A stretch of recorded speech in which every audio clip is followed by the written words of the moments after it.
Notre rédaction revient ce soir sur le contexte et le prétexte de la prochaine visite du président de la transition à l'Élysée à la fin de ce mois. Y a-t-il un lien entre cette visite et la célébration de la Journée internationale des droits de l'homme? Andy Tungi nous répond.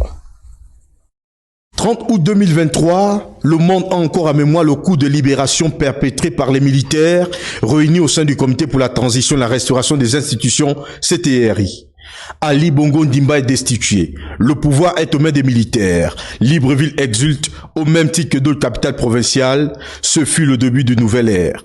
Aussitôt investi selon les usages républicains et constitutionnels, le président de la transition ouvre le balai diplomatique, offrant ainsi aux pays partenaires et amis l'occasion de resserrer les liens diplomatiques et de fraternité. L'Union européenne, la CEAC, la CEMAC, les grandes puissances se sont succédées au palais du bord de mer, d'abord pour féliciter le CTRI qui a épargné le pays d'un bain de sang prévisible à la lecture de l'organisation d'un scrutin électoral qui laissait entrevoir toutes les incertitudes. Ensuite, les pays amis entièrement acquis et ouverts au président Oligui voulaient à ce moment-là consolider les accords dans divers secteurs d'activité. Ainsi, Libreville a échappé à plusieurs sanctions conventionnelles et ce grâce à une diplomatie intelligemment offensive. Le pays se remet progressivement sur les rails diplomatiques. Libreville était encore, à ce moment-là, sous les projecteurs du monde entier. Des hauts fonctionnaires d'État sont arrêtés avec des valises d'argent dans leur domicile. C'est au nom du droit et de la loi qu'ils avaient été incarcérés. Même la première dame d'alors va connaître l'inévitable.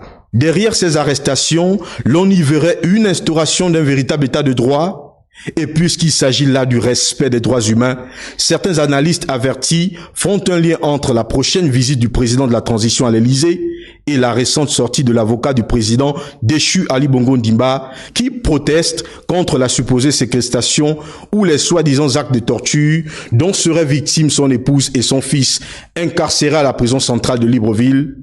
Quel lien existe-t-il entre les deux sujets? Serait-ce une première entrevue entre Macron et le président Oligui? Non. Mais celle-ci a un autre caractère, celui de la confirmation ou du retard positif des premiers moments de la transition.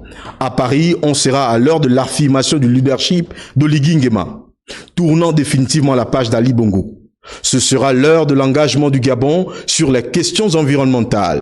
Est-ce de mon œil que voient certains observateurs de la vie politique gabonaise la prochaine rencontre du président Oligui Nguema et Macron? Certainement pas. Surtout de la part des éléments déchus. La réception du président de la transition à l'Élysée sonne-t-elle comme une consécration d'un héritage continu de Léomba à Omar Bongo entre la France et le Gabon? Le tapis rouge et les honneurs liés à la fonction d'un président de la République seront déroulés au président Oligui Nguema, très loin d'autres frères d'armes arrivés aux commandes dans plusieurs pays de l'Afrique de l'Ouest. La suite des événements nous révélera toutes les questions et interrogations, certainement pour dévoiler le mystère.